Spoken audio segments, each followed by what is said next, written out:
ہمارے لیے یہ خوش قسمتی کی بات ہے کہ اللہ تعالیٰ نے ہمیں اپنے محبوب کی محبت عطا فرمائی ہے۔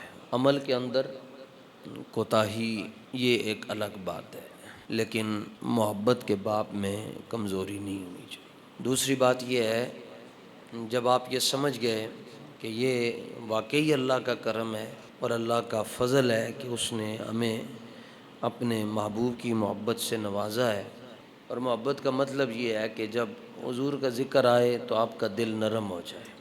حدیث پاک میں موجود ہے، نبی رحمت صلی اللہ علیہ وسلم نے فرمایا کچھ لوگ ایسے ہوتے ہیں جن کے دل پتھر سے بھی زیادہ سخت ہوتے ہیں، اور فرمایا کچھ لوگ ایسے ہوتے ہیں کہ ان کے دل مکھن سے بھی زیادہ نرم ہوتے ہیں۔ ہمارے آقا مولا صلی اللہ علیہ وسلم کے ایک صحابی ہیں، ان کا نام ہے حضرت سلمہ بن اکوع رضی اللہ تعالیٰ عنہ۔ حضرت سلمہ بن اکوع رضی اللہ تعالیٰ عنہ یہ وہ صحابی ہیں کہ جو تیز دوڑتے ہوئے گھوڑے کو پکڑ لیتے تھے، لیکن اگر یہ تیز دوڑ رہے ہوتے تھے تو ان کو گھوڑا نہیں پکڑ سکتا تھا۔ اب یہ بات ماننے میں نہیں نہ آتی، لیکن ایسا ہی ہے۔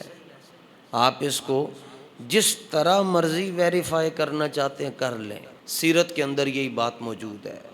بخاری کی شروعات دیکھنا چاہتے ہیں، بخاری کی شروعات میں موجود کہ حضرت سلمہ بن اکوع رضی اللہ تعالیٰ عنہ ایسے گھوڑا تیزی سے جا رہا ہوتا تھا اور آپ اس کو کراس کر کے آگے نکل جاتے تھے۔ اور ویسے تو اصول یہ ہے کہ بندہ کھڑا ہو کر نشانہ باندھ کر تیر مارتا ہے، اب دوڑتے دوڑتے تیر چھوڑتے جاتے تھے، دوڑتے ہوئے، اور تیر ہدف پہ جاتا تھا۔ یہ حضور کے صحابی ہیں۔ بخاری شریف میں حدیث پاک ہے، اور یہ امام بخاری رحمۃ اللہ تعالی علیہ کی یہ جو حدیث ہے، اس میں حضرت امام بخاری میں اور امام الانبیاء صلی اللہ علیہ وسلم میں صرف 3 واسطے ہیں۔ سند کا مطلب یہ ہوتا ہے جس میں تبع تابعی یہ کہتا ہے میں نے تابعی سے روایت کیا، تابعی یہ کہتا ہے میں نے صحابی سے روایت کیا، اور صحابی یہ کہتا ہے میں نے رسول اللہ سے روایت کیا۔ انہوں سند کہتے ہیں۔ اور یہ امام بخاری رحمۃ اللہ تعالی علیہ کی شان ہے، آپ کو اللہ نے یہ شرف دیا کہ 20 اور 21 22 حدیثیں بخاری میں ایسی ہیں جس میں حضرت امام بخاری رحمۃ اللہ تعالی علیہ کے درمیان اور حضور پاک علیہ الصلوۃ والتسلیم کے درمیان صرف 3 واسطے، اور یہ کسی محدث کے لیے نعمت عظمیٰ سے کم نہیں ہے، یہ سمجھ لیں بہت بڑی نعمت ہے۔ کس طرح امام بخاری رحمۃ اللہ تعالی علیہ فرماتے ہیں کہ میں نے یہ حدیث اپنے استاذ گرامی سے سنی، وہ یہ کہتے ہیں کہ میں نے یہ حدیث اپنے استاذوں سے سنی، 2 واسطے۔ وہ کہتے ہیں میں نے حضور کے صحابی سے سنی، 3 واسطہ۔ صحابی کہتا ہے میں نے یہ حضور جانے جانا سے سنا ہے۔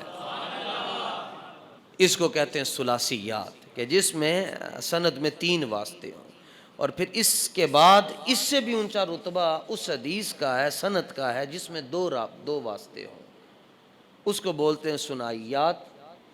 کہ امام یہ کہے کہ میں نے یہ حدیث تابعی سے سنی، وہ کہے میں نے صحابی سے سنی، وہ کہے میں نے رسول اللہ سے سنی۔ اب یہاں 2 واسطے آ گئے۔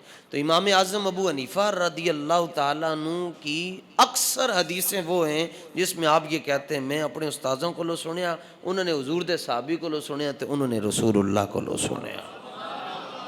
یعنی امام بخاری کی کل 23 ثلاثیات ہیں، اور امام اعظم ابو حنیفہ کی ہزاروں حدیثیں ایسی ہیں، فرماتے ہیں کہ یہ حدیث میں نے حضرت انس بن مالک سے سنی، انہوں نے رسول اللہ سے سنی۔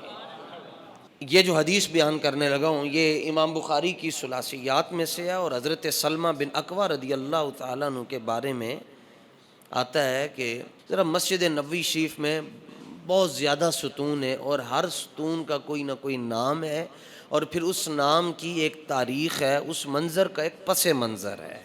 لیکن حضرت سلمہ ابن اکوع رضی اللہ تعالیٰ عنہ کو یہ حدیث پتہ تھی کہ مسجد نبوی میں ایک نماز پڑھیں تو 50,000 نماز کا ثواب ملتا ہے، جدھر مرضی پڑھیں، ادھر پڑھی تب بھی 50,000، وہاں پڑھی تب بھی 50,000، باہر پڑھی مسجد نبوی میں وہاں بھی 50,000۔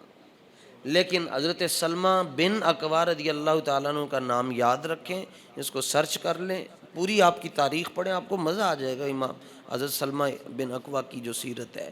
آپ ایک ستون آپ نے مختص کیا ہوتا تھا وہاں پر آپ آ کر نماز پڑھتے تھے۔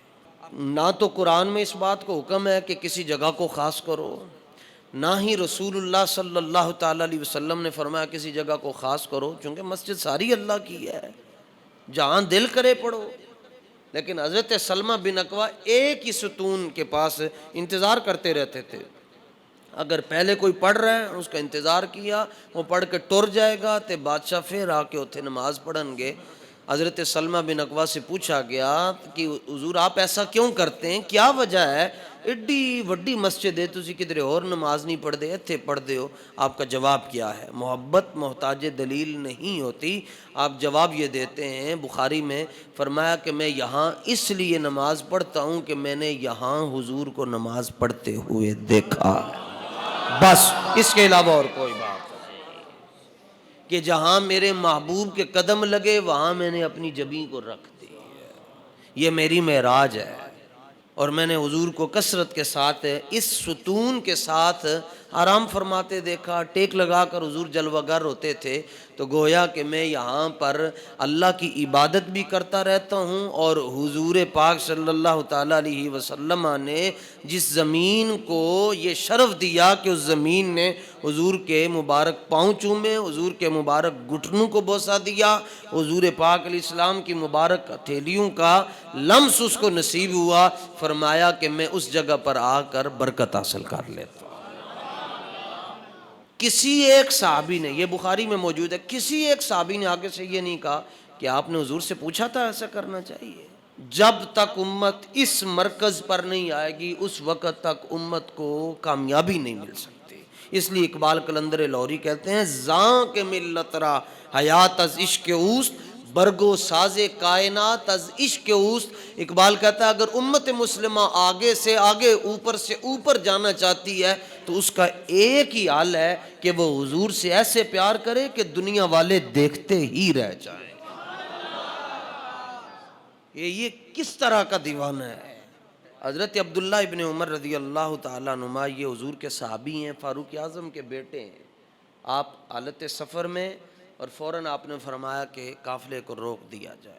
ظاہر ہے صحابی رسول کی، سب نے بات مانی، قافلہ روک دیا گیا۔ آپ قافلے سے نیچے اترے، اور جو آپ کی اپنی ذاتی سواری تھی اونٹنی، اس کی گردن کے اندر، گلے کے اندر جو مہار تھی، آپ نے اس کو پکڑا اور کسی ایک مقام پر اس کو گھمانا ایسے شروع کر دیا جس طرح کولو کے گرد اونٹ گھومتا رہتا ہے، اس کو گھما رہے ہیں۔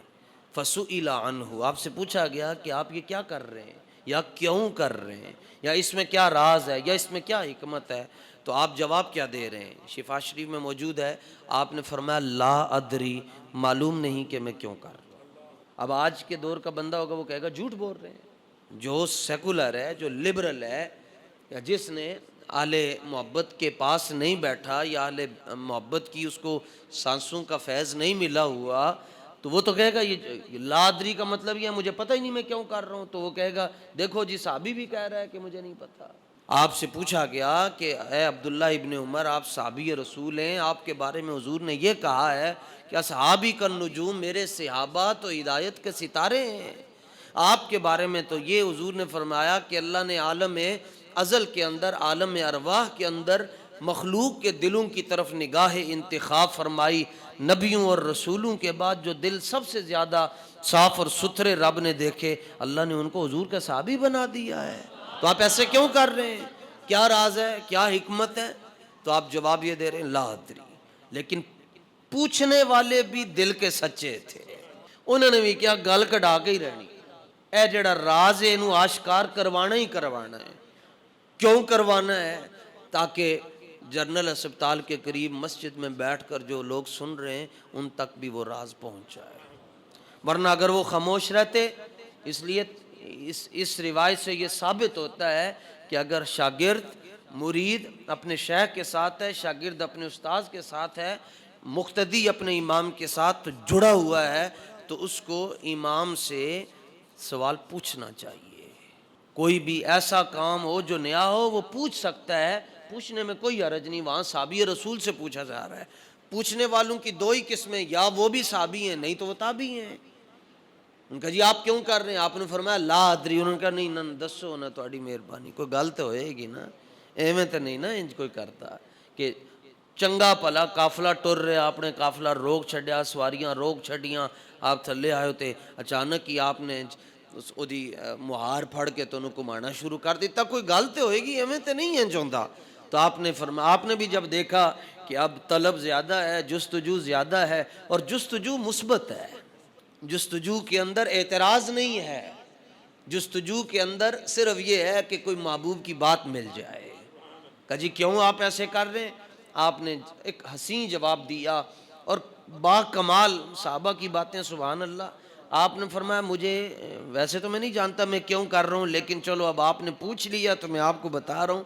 فرمایا اور کوئی خاص وجہ نہیں ہے، بس ایک مرتبہ میں بھی اپنے آقا و مولا کے ساتھ شریک سفر تھا، ہم رکاب مصطفیٰ تھا، حضور یہاں رکے تھے، سرکار اپنی سواری سے نیچے تشریف لائے تھے، حضور نے اپنی اونٹنی کو یہاں ایک مرتبہ گھمایا تھا، میں تو اپنے محبوب کی یاد کو تازہ کر رہا ہوں، اور تو مجھے نہیں پتا میں کیوں کر رہا ہوں۔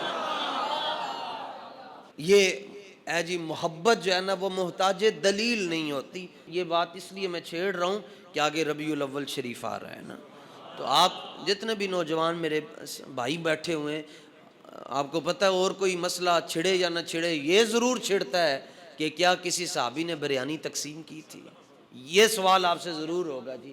آپ بہتر نہیں ہے کہ آپ جتنا پیسہ میلاد یا جلوس پر خرچ کر رہے ہو غریبوں کی شادیاں کروا لو؟ تو غریبوں کو بھی میں پیغام دینا چاہتا ہوں، جنہوں نے بیاہ کروانے پہلے رابطے کر لو، ابھی 1.5 مہینہ ہے جی، ربیع الاول دے اندر گلا نہ کر، کیونکہ وہاں تو پھر حضور کی خوشیاں ہیں، حضور کے نام نامی کی، کہ ہو نہ یہ پھول تو بلبل کا ترنم بھی نہ ہو، چمن دہر میں کلیوں کا تبسم بھی نہ ہو، یہ نہ ساقی ہو تو پھر میں بھی نہ ہو، خم بھی نہ ہو۔ لہٰذا جتھے جتھے کو غریب نظر آندے انہوں نے حکومت دے حوالے کرو، یہ حکومت دا کام ہے، مولوی صاحب دا کام نہیں نے۔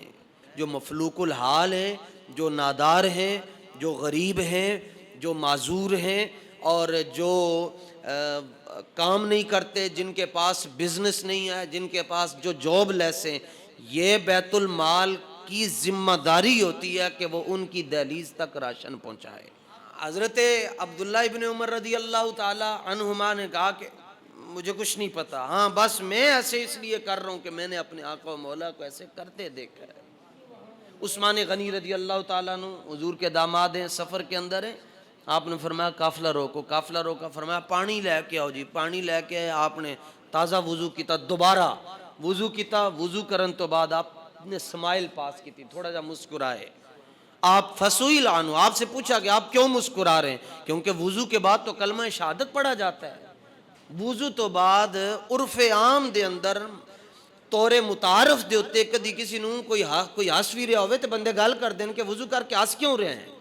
تو اللہ دی بندگی کرنی تو تو کیوں مسکرا رہے ہیں؟ حضرت عثمان غنی سے پوچھا گیا کہ حضور آپ داماد مصطفیٰ ہیں اور دوہرے داماد ہیں، آپ کے عقد میں رسول اللہ کی 2 شہزادیاں آئی ہیں، یکے بعد دیگرے حضور نے اپنی 2 بیٹیاں آپ کو عطا فرمائی ہیں، تو آپ کیوں مسکرا رہے ہیں؟ آپ وہ ہیں جنہوں نے 16 مرتبہ پیسے دے کے حضور سے جنت خریدی ہے، 16 مرتبہ پیسے دیتے تو حضور کو جنت خریدی، تے جنت جڑا 2.5 مرلیاں دی نہیں نے، نہ ہی 4 مربعوں دی ہے، تے نہ ہی 36 کلے دی ہے۔ اللہ خود فرماتا ہے کہ عرضھا کعرض السماء، وہ 7 آسمانوں سے بھی بڑی ہے اور 7 زمینوں سے بھی بڑی ہے۔ تے مرلے دی قیمت اور ہوندی ہے، کنال دی اور ہوندی ہے، مربع دی اور ہوندی ہے، ایکڑ دی اور ہوندی ہے، تے ایتھے تے جناب زمیناں تے آسمانوں تو وڈی جنت ہے، تے اندازہ لاؤ کہ اوتھے عثمان غنی نے کوئی 400-500 روپیہ یا 200 یا 2 کروڑ یا کوئی 4 ارب روپیہ نہیں دیتا ہونا، اس تو اگلی گل ہے، کیونکہ اللہ تو بعد غنی حضور ہیں، تو حضور تو بعد غنی عثمان غنی ہیں، بڑا اللہ تو بعد جڑے غنی ہیں وہ ساڑھے آقا و مولا نے، تے حضور تو بعد اگر کوئی مخلوق دے اندر غنی ہے تو پھر وہ عثمان غنی ہے۔ پیسے 16 مرتبہ پیسے دے رہن جنت خرید رہن، پیسے دے رہن جنت، تے جڑے وسیقہ نویس بیٹھن یا رجسٹرار بیٹھن، سٹام فروش جڑے بیٹھن یا سمجھن والے مسئلے نوں، تو انہوں نے پتہ ہے کہ کسی شے دی جڑی بے وے او ادوں مکمل ہوندی ہے جدوں ایک تے قبضہ ہو جائے تے جڑا ویچ رہا او دی اپنی بھی ہوئے۔ اندازہ لاؤ حضرت عثمان غنی رضی اللہ تعالیٰ عنہ 16 مرتبہ جنت خرید رہن، حضور جنت ویچ رہن. یہ تو ثابت ہوتا نور العزا تو لے کے تے چوتھی ہدایہ جڑی ہدایہ دی جڑی چوتھی جلد ہے وہ تک کلیہ ایک ہی ثابت ہوتا ہے کہ حضور دس رہن جنت جے میری نہ ہوندی میں ویچ نہ سکدا تے جے عثمان نو ویچی نہ ہوندی تے عثمان قبضہ نہ کر سکدا.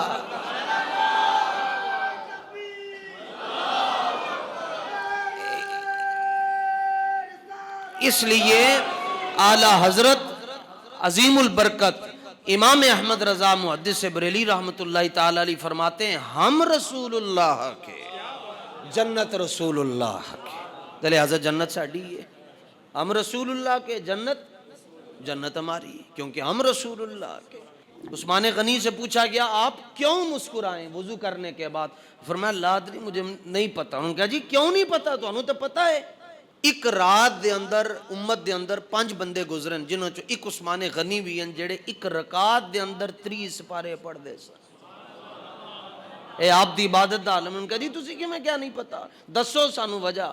تے آپ نے اوہی وجہ سادی جی وجہ دسی، دل لا کے رکھ چھڑے. فرمایا میں حضور دے نال سفر سا، سرکار یہاں رکے تھے، حضور نے وضو فرمایا تھا، وضو کے بعد حضور مسکرائے تھے، میں بھی اس لیے مسکرا رہا.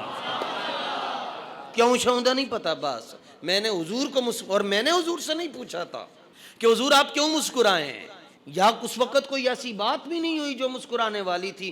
ہاں ہو سکتا ہے عرش والے آئے ہوں، حضور جبریل سے بات کر رہے ہوں، حضور مسکرا رہے ہوں. عثمان غنی نے دیکھا، پوچھا نہیں حضور آپ کیوں مسکرا رہے ہیں. اس کے بعد ایک موقع ملا تو کہا چلو حضور کی یاد کو زندہ کر لیا جائے. اور خود حضور نے بھی کبھی نہیں یہ فرمایا کہ پوچھو تو صحیح کیوں. امام حسن کو حضور نے ایک زانو پر بٹھایا، امام حسین کو دوسرے زانو پر. حضور ان کو چوم رہے ہیں اور ساتھ سونگ رہے ہیں. تو صحابہ نے پوچھا حضور سونگنے میں کیا حکمت ہے؟ تو حضور نے فرمایا چومتا تو اس لیے ہوں کہ یہ میرے بھی بیٹے اور میری بیٹی کے بھی بیٹے ہیں، لیکن میں سونگتا اس لیے. اب وہاں پوچھا گیا کیوں کہ حضور کیوں آپ سونگ رہے ہیں؟ تو سرکار نے فرمایا اس لیے کہ یہ میرے پھول ہیں. اور اصول یہ ہے، یہ آپ نے مسجد شریف میں گلاب کا پھول رکھا ہے تو پھول گلاب کا ہو تو خوشبو بھی گلاب کی ہوگی، چنبیلی کا ہو تو خوشبو بھی چنبیلے کی ہوگی، اور اگر سوسمن کا ہو تو اس میں خوشبو بھی وہی ہوگی. غرض اصول یہ ہے کہ جس طرح کا پھول ہوگا اسی طرح کی خوشبو ہوگی. سرکار فرما رہے ہیں یہ دونوں میرے پھول ہیں. مانا کیا؟ فرمایا حسن بھی میرا ہے، اس میں سے خوشبو بھی میری ہوگی، حسین میرا ہے تو خوشبو بھی میری ہوگی.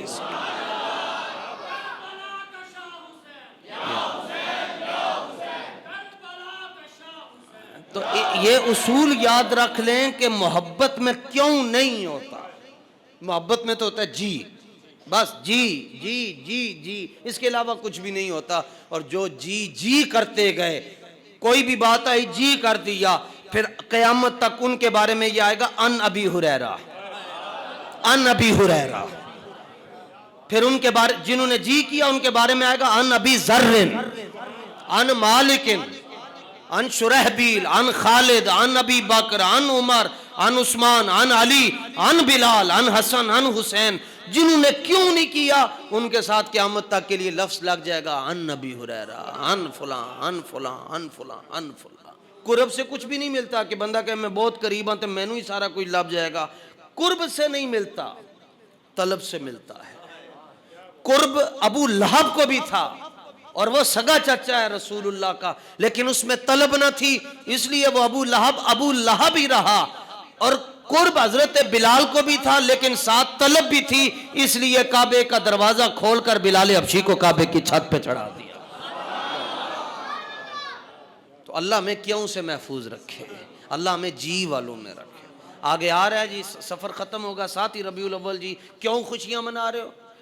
پیار ہے بس، اور کوئی وجہ نہیں. کیوں یہ آپ نے آج حلوہ تقسیم کیا؟ پیار ہے جی.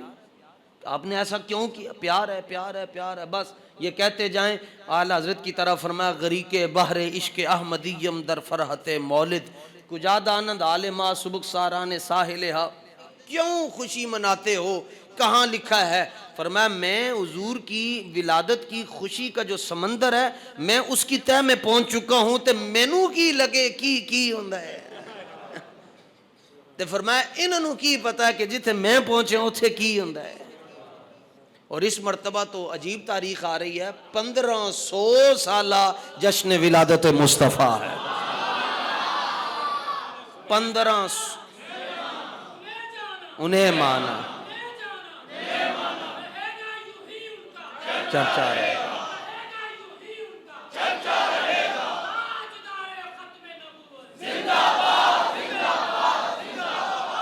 1447 ہجری جناب، 53 ایک پاسے تے باقی ایک پاسے پورے 1500 سال ہو گئے جی حضور دی ولادت با سعادت نو. تے یعنی جتنا وڈا جشن ہوئے گا انیاں مرچاں زیادہ لگن.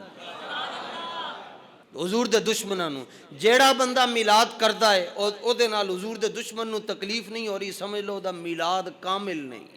میلاد ہوئے کہ تسی ایتھے بیٹھو، حشر تک ڈالیں گے ہم پیدائش مولا کی دھوم، مثل فارس نجد کے قلعے گراتے جائیں گے. اعلیٰ حضرت فرماتے ہیں کہ ہم یہاں پر میلاد مناتے ہیں اور زلزلے نجد میں آتے ہیں. جتنی مرضی آپ خوشی منائیں کوئی مسئلہ نہیں ہے، شریعت کی حدود کے اندر رہ کر، اور پتہ چلے کہ آپ نے حضور سے محبت کی ہے اور آپ کیوں والے نہیں ہیں، آپ جی والے ہیں. اللہ جل مجدہ الکریم ہماری حاضری کو اپنی بارگاہ میں قبول اور منظور فرمائے.